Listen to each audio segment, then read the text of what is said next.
Howdy, Hacksters! Welcome to another Friday mailbag session. Today we have something really exciting. It's our first live mailbag of 2022, and accordingly, I'm going to be unboxing the PCB. I really hope this goes well. The PCB that I was designed for Hackster in 2022. I asked our team what values we should try and embody, and we all basically said sustainability, like, is very important to us, but, how do you do that when you're designing new technology? This is something that I struggle with a lot, actually. And what I've come up with for this is that um, focusing on one area of the issue and one type of solution for it. So what I'm addressing is the fact that a lot of this stuff, when you're prototyping or if it breaks or something, oh, it's so small. Somehow I didn't expect it to be this size, even though I designed it myself, with very specific parameters. But anyway, one small part of the problem is where that waste goes. And if we can keep failed prototypes, hopefully this won't be one of those, but it's not the right color scheme because I wanted to get it fast. So it is not the final version. And instead of tossing these out, if they don't work, what I wanted was to design something that would be physically useful, even just as an object, if it can't be a gadget. And so these are designed to work equally well as an earring. If they do work, they could be a book light. You could clip them onto a lanyard and things like that. So fortunately, oh, they look so pretty! Wow! Look at this. I'm gonna show you a close up in a second. But a cool thing about the Hackster logo is that it's reversible vertically. It's symmetrical, and so you can. Oh, it looks so good. Ah, yay. Okay. It's reversible, so you can like clip it onto like a lanyard or use it as a paper clip or whatever, or you can use it as an earring. Uh, okay, let's give you a close up on this. Oh, Yanni says it also has a halo in it, which is so cool. That's true. This is kind of a holidays version of it. I wanted to do a winter themed one that was white and silver, but I was not able to get that in time. And even these got hung up a little bit in customs. Let's take a look. So here we are. Sorry, we're having a little bit. This is a new camera software, and the lighting I think is a little bit wonky, but we're gonna do our best. At least we can get a nice close-up view of this. And yeah, so I've done some exposed designs where the solder mask is stripped away and the copper is exposed. In this case, it's got a gold Enig coating, so it's a little bit uh, festive, I think. It's sort of like a view of holly and things in the depths of winter, a bit of greenery and a little bit of gold to lift your spirits. So around the edge here, I've got this design that's made of different schematic symbols. You've got resistors, capacitors, batteries, etc.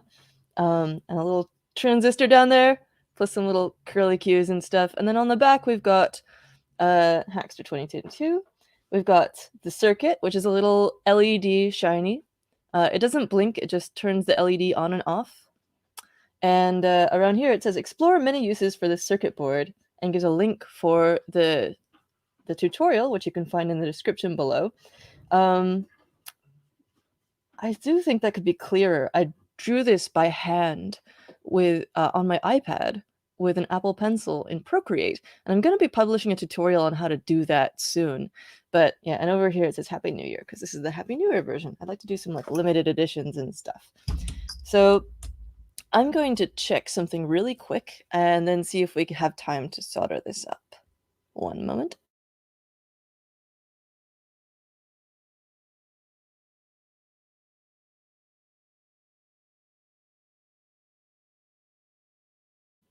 All right, I have run my check and we are good to go, so I'm gonna give this a test. Very excited to solder the first one up by hand. And this is also a half-height PCB, so this is something that will be very lightweight and usable for like a bookmark, I think. And also an earring, because it's designed with CR1225 batteries, which are very small and good for wearables. And this is a very simple design that I've been working up as a template in KiCad. Pardon me, KiCad. I just learned how to make templates in KiCad.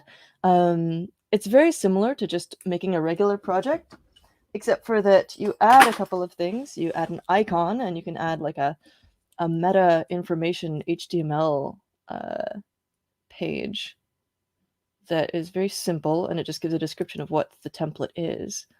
So you just add some meta information to a very simple project in KiCad, or even a complex one, and then you have a template that you can use to make ones in the future. So since I do a lot of these wearables with little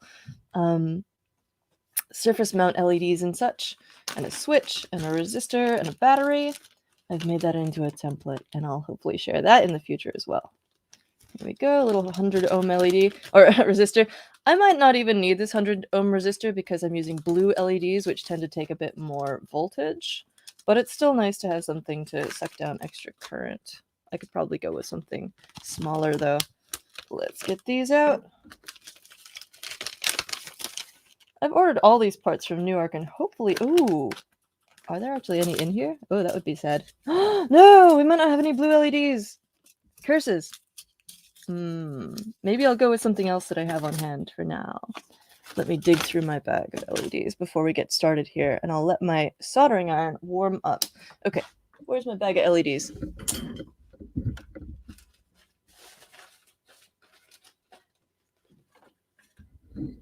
One second. I didn't expect that bag to be empty. I guess I've done a lot of LED stuff recently, so let's have a look.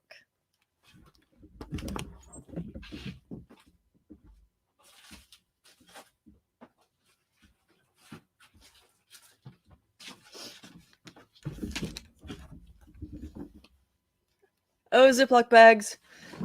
It is my very janky organizational system, but how about some of these green LEDs from SparkFun? Let's do that.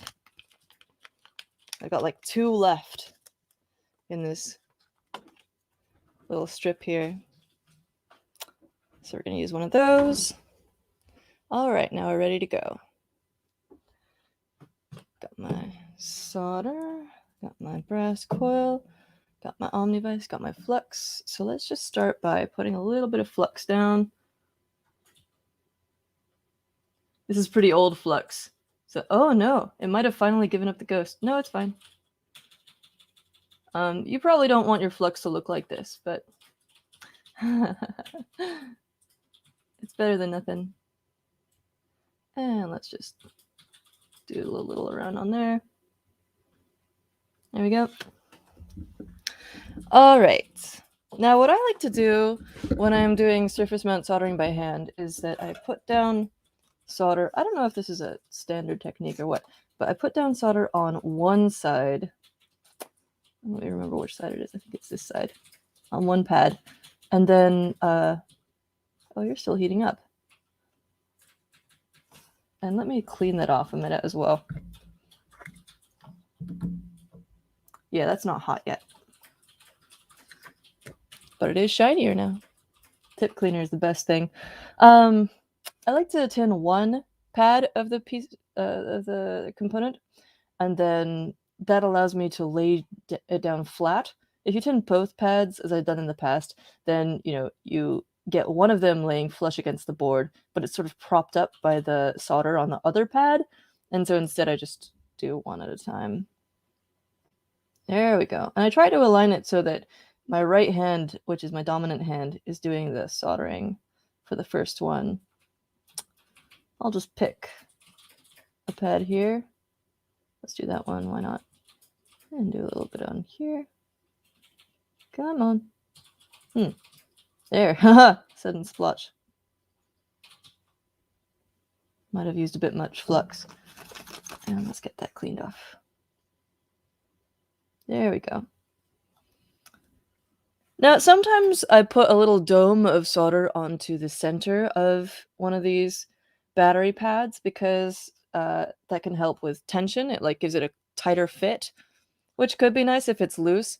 But in this case, I've done this a few times and these particular holders don't tend to be loose.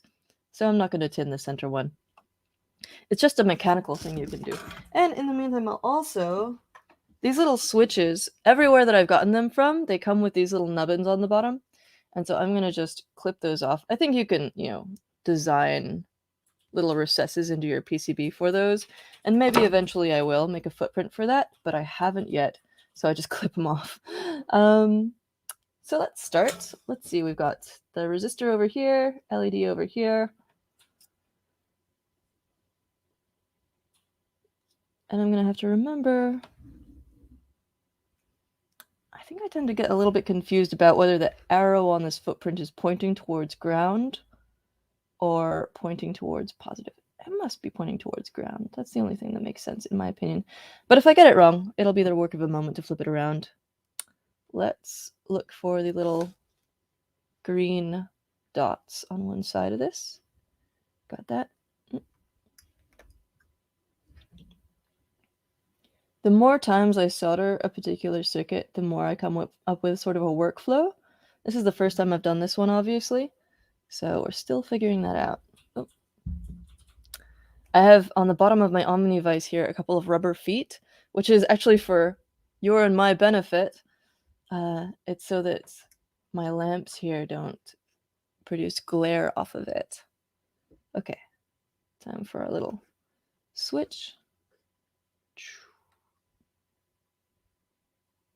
There are some, you can get aluminum PCBs from, I think I was looking at JLC PCB for that, but I wasn't able to get them in anything near a proper amount of time, and I might wait until I've tested this out a little bit.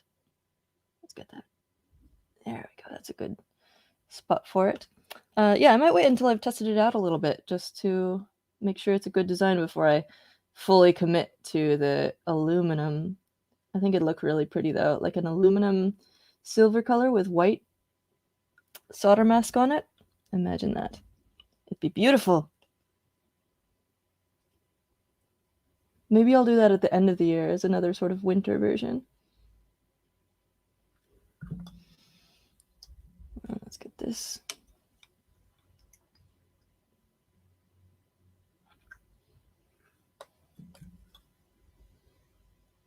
Nearly there.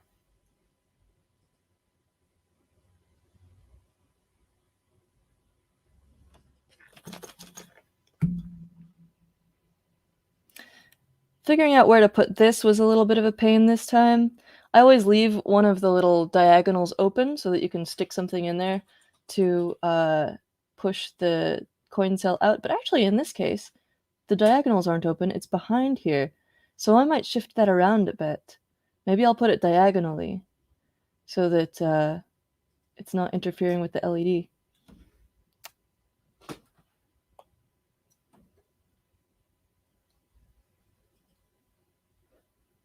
Let's get some more solder onto our iron here.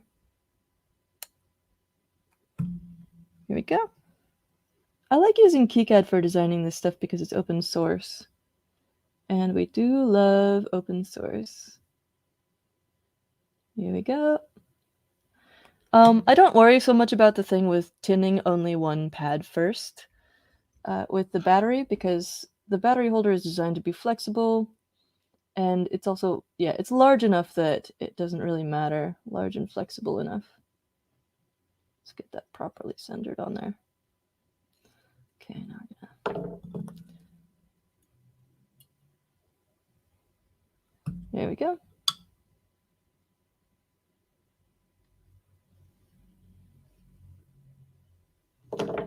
It's tilting up a bit, which is, I think, a result actually of my tinning both pads at once.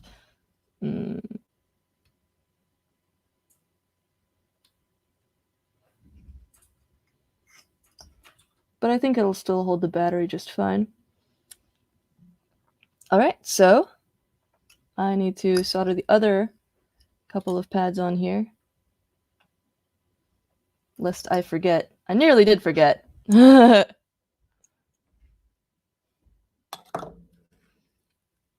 says, surface mount soldering sounds interesting. I think it really is. It's very satisfying for me to be able to create small things that look really polished and finished on one side. so I'll show you again. There we go. Ooh, that's no good. I've really got to get this battery case out of the way. It's definitely tilted, and that's definitely a problem because now it's like encroaching on the resistor there. Let's get you melted again. There's a cool thing that I've heard about that might help me here in the future. I don't have it on hand, but apparently it's like low temperature melt solder, which you can use. Can I just sort of force it down? This is a little bit janky. I've really got to get it off of that resistor there, but I don't want to grab it with my fingers, obviously, because it's hot. In this case, actually, the flexibility of the board is a little bit of a drawback, but we'll get it. Okay. And I'm gonna like use this to spread that apart. We'll just hold it like that. There we go.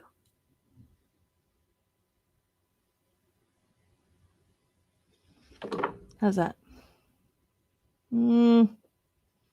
Not perfect, but it's a little better. I'm gonna adjust the other side again and see if we can sort of walk this over.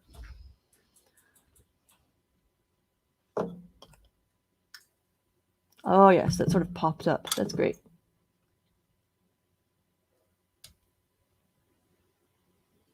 Cool. Oh, that looks a lot better. There's some clearance there now. I'm still gonna take this solder joint down a little bit on the resistor.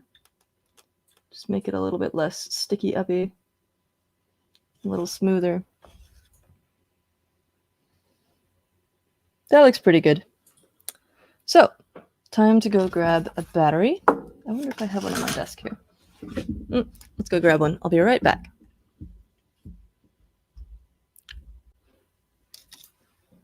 You can look at these in the meantime.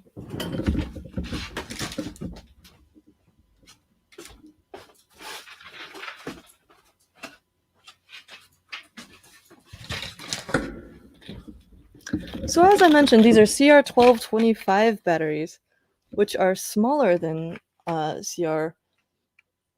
Oh my gosh, it's been so long that I've been using these, I've forgotten what the usual 2032. CR2032s are the normal one, and that means that they're 20 millimeters across, and I think like 3.2 thick. And these are 12 millimeters across, and I think 2.5 thick. Okay, let's give this a try. Now, if I do this, boom, it'll be off when I put the battery in. And hopefully... Oh no! Did I put the LED on backwards?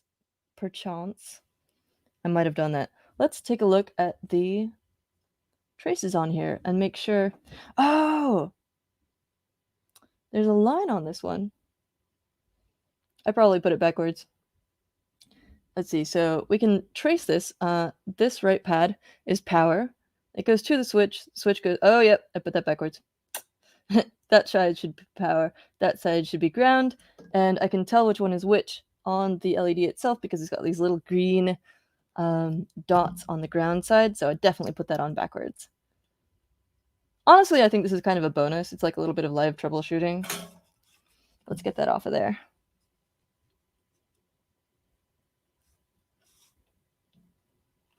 And turn... Oh, that is off. Okay. Cool. I think I can just reuse the same one. There's a little T on the back as well. And I think that... let's just do a new one because the markings are kind of obscured.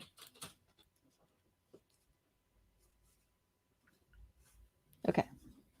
We're going to do it the other way this time. Let's use my actual tweezers. And now I do have to contend with that issue where the LED is going to be a little bit wonky because I've got both sides tinned, but it'll be fine.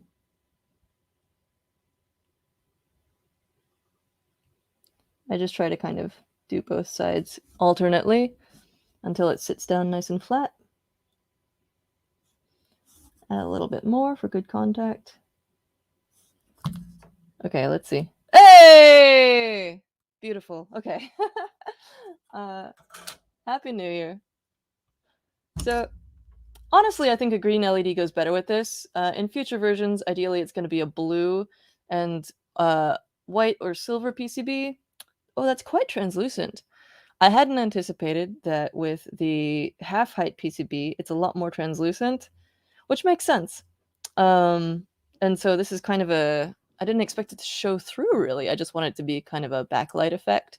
And the backlight works well, but maybe this is where one of those aluminum PCBs would be really nice because it would be totally opaque, but I would still get the shiny silver effect.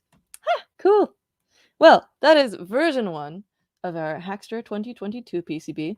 I'll show you some of the ideas that I had for it. So for example, do I have a book here? I've got to have a notebook.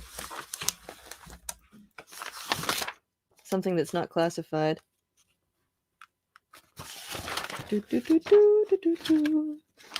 Ooh, here's actually the plans for this. Here are some of these ideas that I was mapping out for this PCB and the original sketches for the design where I was trying to come up with, you know, what it would look like. I had an idea for one with a magnet on it that would hold your extra screws and stuff until you needed them. And then, so one idea I had for this is that it could be a little paperclip / booklight. So you can stick it like this.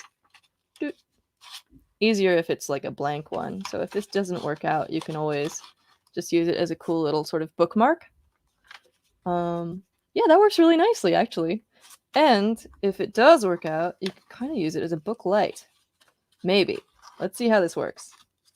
It maybe won't work at all. But imagine that! Imagine you're like laying in bed at night, you're oh, you could have it on the opposite side of the book, sort of looking down at your page that you're reading. A little book light kind of thing. You can also wear it as an earring or all kinds of different uses. But I love it. So the clip works and the circuit works, and I think it's gonna look really cool. And I'm excited to keep developing this over the course of 2022. Happy New Year again, everybody. Oh yeah, absolutely. It's gonna be blue. Well, white and blue maybe, or white and silver with a blue LED.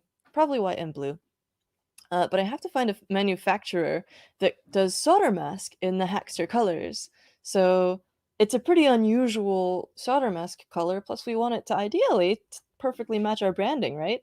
So I have to find someone who will do solder mask for me in that color. Oshpark will do any color of solder mask for you if you get a large enough batch. So we might do that in the future. I might also try other ones. I know that Star Simpson's Circuit Classics are a very good similar blue, and I might ask her where she's maybe gotten that. Haha, magnet idea looks so much like the Matrix one. I'm not sure what you mean by that. But, oh! And actually, this thing is another part of the sustainability part of it. So going back to that idea, let's pull up the tutorial, the work in progress that I've got going here. It is right here. You can see screenshots from the KiCad project and download those files. Plus, I decided that this board should link you back to this project, and in the project, I can put information about sustainability. So things like, how to get rid of puffy lipo batteries. That's something that, I've always needed to know, but it took me a long time to actually look it up, and it seems so intimidating, but there are ways that you can just safely dispose of puffy lipo batteries once they get all swollen and, they're dangerous, they might explode, you gotta be really careful with them. There's ways to deal with that. We did an interview with Christina Sear of the Circle Phone, and she has this amazing blog post about how can a smartphone be sustainably manufactured, and this is stuff that's very applicable to any kind of technology that you're manufacturing. I think this is a really cool blog post that you should go check out if you're interested in building sustainable tech. Pulpit, we also did a recent interview with Agustina Arroyo, who has been doing this project called Pulpit, where you can 3D print molds to recycle cardboard. So all those, oh, browser issues. So all those cardboard boxes that your components come in or whatever you're doing, you can use them to make little desktop useful canisters and a soap dish and things like that. A little tray with this 3D printed mold, and you can customize it to make your own shapes as well. And then I have a couple of links to different ways of making sustainable PCBs. So Jiva Materials, I've talked a lot about. They're working on, I think it'd be cool to do a collaboration on this, like a version of this with them, maybe. Maybe. Where it's recyclable, biodegradable. And then also, I just recently saw our guest. So this is very exciting. Our guest for Hackster Cafe next week is Ben Krasnow of Appliance Science, who is just an amazing person, a really curious person, always sharing his experiments in like building technology really from the base materials up. So next Tuesday at 10 a.m. Pacific, we're going to be talking to Ben. And while I was digging into some of his research projects to see what he's been up to, I saw that he's been making PCBs with ceramic. So they're high heat resistance, and they have all these cool properties due to the ceramic. And I also wonder if you could make a version of these with a type of ceramic that would be sustainable. So, for example, let's go back to this. When you make a PCB in the normal sort of fiberglass, copper-clad way, the core is fiberglass, and whatever is not used in your PCB is cut away. And I wonder if you're doing it with ceramic, if it would be possible to just cast the original shape of the PCB out of ceramic, and then you wouldn't have waste material like this. You'd be able to reuse it. I'm not sure about the alumina ceramic, which they use in those ceramic plates that he's cutting there, but it might be more reusable than just, they make a whole panel of this stuff and then they cut away pieces. And so I think that could be an interesting way to go for sustainable PCBs as well. Also, I suspect that it might be more inert and less dangerous to dispose of. So anyway, that is my work in progress Hackster 22 PCB badge. I'll be making more versions of this, updates throughout the year, and ideally having it as a kind of swag object. I hope you enjoy it. Go check out the link in the description below to the tutorial and get the KiCad files if you want to make your own version. It's totally open source. And Happy New Year! We'll see you soon. Hack on.